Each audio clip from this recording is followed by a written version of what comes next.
নমস্কাৰ বন্ধুসকল, মই আপোনালোক সকলোকে আছামিজ বাস্তু চেনেললৈ স্বাগত জনাইছোঁ। বন্ধুসকল, মোৰ নাম গোবিন্দ নাথ, মই এষ্ট্ৰ বাস্তু এক্সপাৰ্ট নিউমেৰলজিষ্ট। বন্ধুসকল, আপোনালোকৰ সুবিধাৰ্থে মই চেনেলটোত আপোনালোকৰ বিভিন্ন সমস্যাৰ সমাধানৰ উপায়সমূহৰ সম্পৰ্কে, জ্যোতিষৰ সম্পৰ্কে, তন্ত্ৰশাস্ত্ৰৰ সম্পৰ্কে, সংখ্যাতত্বৰ সম্পৰ্কে, বাস্তুশাস্ত্ৰৰ সম্পৰ্কে বিভিন্ন ধৰণৰ ভিডিঅ'সমূহ ইয়াত আপলোড কৰি থাকোঁ। গতিকে যদিহে আপোনালোকৰ মোৰ চেনেলৰ ভিডিঅ'সমূহ চাই ভাল লাগে, অনুগ্ৰহ কৰি মোৰ চেনেলটো ছাবস্ক্ৰাইব কৰিব, ভিডিঅ'সমূহ লাইক কৰিব, কমেণ্ট কৰিব আৰু যিমান পাৰে শ্বেয়াৰ কৰিব। বন্ধুসকল, আজি মই আপোনালোকৰ লগত এটা বিশেষ বিষয়ক লৈ আলোচনা কৰিবলৈ আগবাঢ়িছোঁ। বিষয়টো অত্যন্ত গুৰুত্বপূৰ্ণ, গতিকে অনুগ্ৰহ কৰি ভিডিঅ'টো শেষলৈকে চাব যাতে সম্পূৰ্ণ কথাখিনি বুজি পায়। বন্ধুসকল, আমাৰ জীৱনত, প্ৰত্যেকৰে জীৱনত কেতিয়াবা বহুত বেয়া সময় আহে। এটাৰ পিছত এটা সমস্যা আমাক আমনি কৰিবলৈ লয়, বা আমাৰ ঘৰখনৰ পৰা সমস্যা নুগুচা হৈ পৰে, আমাৰ জীৱনৰ পৰা সমস্যা নুগুচা হৈ পৰে। এটা সমস্যা শেষ হয় আৰু এটা ষ্টাৰ্ট হয়, বা কেতিয়াবা আমি বহুত ডাঙৰ বিপদত পৰোঁ, যাৰ পৰা উদ্ধাৰৰ পথ আমি দেখা নাপাওঁ। সেই ক্ষেত্ৰত আমি এই প্ৰয়োগটোৰ সহায় ল'ব পাৰোঁ। আমি যেতিয়া সংকটত পৰোঁ, সংকটত সোনকালে উদ্ধাৰ কৰিব পৰা অত্যন্ত শক্তিশালী দেৱতাজন হৈছে হনুমান দেৱতা, যাক কোৱা হয় সংকট মোচন, অৰ্থাৎ সংকটৰ পৰা উদ্ধাৰ কৰা। কলি যুগতো তেওঁ চিৰঞ্জীৱী। তেওঁ এতিয়াও এই ধৰাধামতে বিচৰণ কৰি আছে। যদি আমি কেতিয়াবা বহুত ডাঙৰ সমস্যাত পৰোঁ, তেন্তে আমি তেওঁক মনত পেলোৱা উচিত। যিকোনো সমস্যাৰ পৰা তেওঁ আমাক অতি শীঘ্ৰে উদ্ধাৰ কৰিব পাৰে।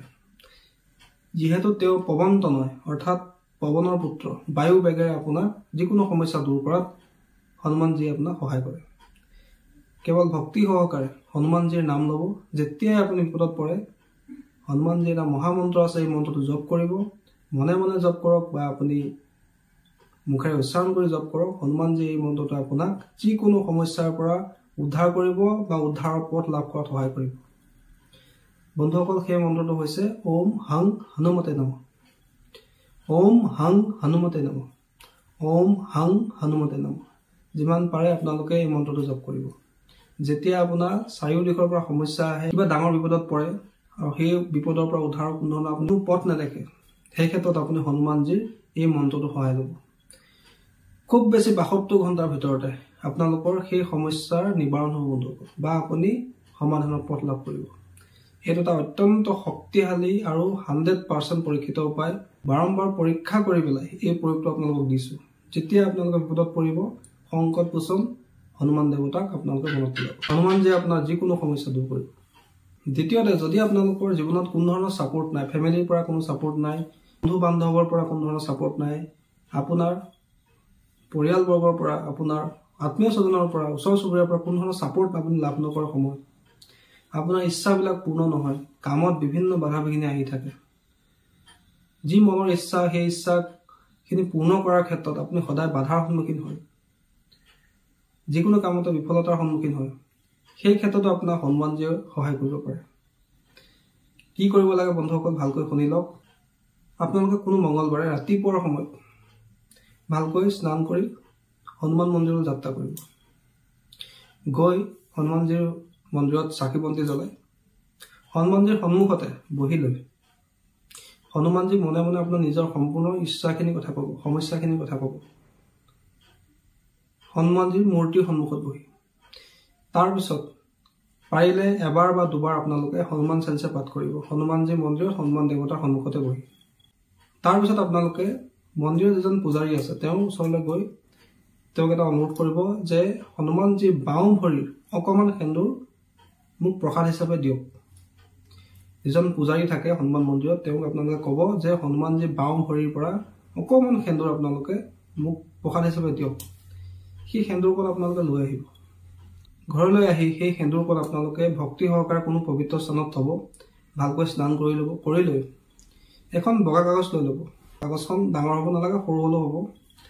তাৰপিছত আপোনালোকে হনুমানজীৰ মন্ত্ৰ ওম হং হনুমতে নমঃ বা হনুমানজীৰ যিকোনো নাম মনত জপ কৰি কৰি আপোনাৰ সোঁহাতৰ অনামিকা আঙুলিৰ সৈতে সেই সেন্দুৰৰ সহায়ত সেই কাগজখন এটা স্বস্তিক অংকন কৰিব। কি কৰিব লাগিব? যিকণ সেন্দুৰ আপোনালোকে লৈ আহিছে, সেই সেন্দুৰকণৰ সহায়ত যিকণ সেন্দুৰ আপুনি হনুমানজীৰ মন্দিৰৰ পৰা লৈ আহিছে, হনুমানজীৰ বাওঁ ভৰি যিকণ সেন্দুৰ আপুনি লৈ আহিছে, সেই সেন্দুৰৰ সহায়ত আপোনাৰ সোঁহাতৰ অনামিকা আঙুলিৰ সৈতে সেই কাগজখন এটা স্বস্তিক অংকন কৰিব। স্বস্তিক অংকন কৰি পাৰিলে সেই কাগজখন আপোনালোকে লেমিনেশ্যন কৰি ল'ব। আৰু যদি পাৰে গোল্ডেন ফ্ৰেম কৰি ল'ব। কৰি লৈ আপুনি যোনটো স্থানতে কাম কৰে, যদি অফিচত কাম কৰে অফিচৰ টেবুলৰ সন্মুখত সেই হনুমানজীৰ যন্ত্ৰটো আপোনালোকে ৰাখি দিব। যদি আপুনি কোনো ষ্টুডেণ্ট হয় পঢ়ি আছে তেন্তে আপোনালোকে নিজৰ ষ্টাডি টেবুলত এখন ৰাখি দিব। যদি আপোনাৰ দোকান আছে ব্যৱসায় আছে সেই স্থানটো আপুনি হনুমানজী সেন্দুৰে বনোৱা সেই পজিটিভ যন্ত্ৰটো অৰ্থাৎ স্বস্তিকটো আপোনালোকে ৰাখি দিব। যদি আপুনি গাড়ী ব্যৱসায় কৰে তেন্তে আপোনাৰ গাড়ীৰ ওচৰে পাজৰে সেই স্বস্তিকৰ যন্ত্ৰটো ৰাখি থব। বা যদি আপোনালোকে সেই হনুমানজীৰ যন্ত্ৰটো নিজৰ লগত লৈ ঘূৰিব খোজে তেন্তে ল'ব পাৰে, কিন্তু এটা কথা মনত ৰাখিব, সেই যন্ত্ৰটো আপুনি কেৱল নিজৰ বুকুৰ ওচৰত ৰাখিব লাগিব আৰু সেই যন্ত্ৰটো আপোনাৰ লগত থকা অৱস্থাত আপোনালোকে টয়লেট বা পেচাবগাৰত প্ৰৱেশ নকৰিব। নহ'লে কিন্তু সেই যন্ত্ৰৰ এনাৰ্জি ভংগ হৈ যাব, পজিটিভ এনাৰ্জি নষ্ট হৈ যাব। বন্ধুসকল, এতিয়া কথা হ'ল এই প্ৰয়োগটো কৰাৰ পিছত সেই যন্ত্ৰটোৰ পৰা আপোনাৰ এনেধৰণৰ এটা পজিটিভ এনাৰ্জি লাভ হ'ব, যি এনাৰ্জিয়ে আপোনাক সকলো সমস্যাৰ পৰা উদ্ধাৰত আপোনাক সহায় কৰিব, আপোনাৰ ইচ্ছা পূৰ্ণ কৰাত সহায় কৰিব, আপোনাৰ ছাপৰ্ট ছিষ্টেম সৃষ্টি কৰাত সহায় কৰিব, আপোনাৰ ক্ষমতা বৃদ্ধি কৰাত সহায় কৰিব, আপোনাৰ ব্যৱসায় বাণিজ্যত উন্নতিত সহায় কৰিব, বাধা বিঘিনি দূৰ কৰিব, আপোনাৰ সৰ্ব ইচ্ছা পূৰ্ণ কৰিব।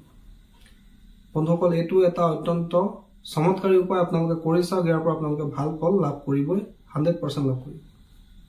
কেৱল হনুমানজীৰ প্ৰতি মনত ভক্তি ৰাখি এই প্ৰয়োগটো কৰি চাওক, নিশ্চয় আপোনালোকে ইয়াৰ পৰা ভাল ফল লাভ কৰিব। এইদৰে আমি যেতিয়া সমস্যাত পৰোঁ সেই সমস্যাত আমি সদায় হনুমানজীক মনত পেলাব লাগে। হনুমানজী হৈছে 4 যুগৰ অমৰ চিৰঞ্জীৱী। তেওঁ আমাৰ সকলো সমস্যা অতি শীঘ্ৰে দূৰ কৰিব পাৰে। তেওঁ সংকট হৰণ বা সংকট মোচক বুলিও কোৱা হয়। গতিকে আমি যদি কেতিয়াবা জীৱনত বহুত ডাঙৰ সমস্যাত পৰোঁ তেনে হনুমানজীক আমি সদায় মনত পেলাব লাগে, হনুমানজীৰ আৰাধনা কৰিব লাগে। হনুমানজীয়ে আমাক যিকোনো সমস্যাৰ পৰা শীঘ্ৰে উদ্ধাৰ কৰে। বন্ধুসকল, আশা কৰিছোঁ আজি আপোনালোকৰ এই মহা উপায়কেইটাৰ সম্পৰ্কে জানি ভাল লাগিলে। যদি আপোনালোকৰ জীৱনত কেতিয়াবা ডাঙৰ সমস্যাত পৰে তেন্তে আপোনালোকে এই প্ৰয়োগকেইটা কৰি চাব, 100% আপোনালোকে ইয়াৰ পৰা পজিটিভ ৰিজাল্ট লাভ কৰিব। বন্ধুসকল, আশা কৰিছোঁ আজি আপোনালোকৰ ভিডিঅ'টো ভাল লাগিলে। যদি ভাল লাগিলে অনুগ্ৰহ কৰি ভিডিঅ'টো লাইক কৰি দিব, কমেণ্ট কৰিব আৰু মোৰ চেনেলটো ছাবস্ক্ৰাইব কৰিব। ধন্যবাদ।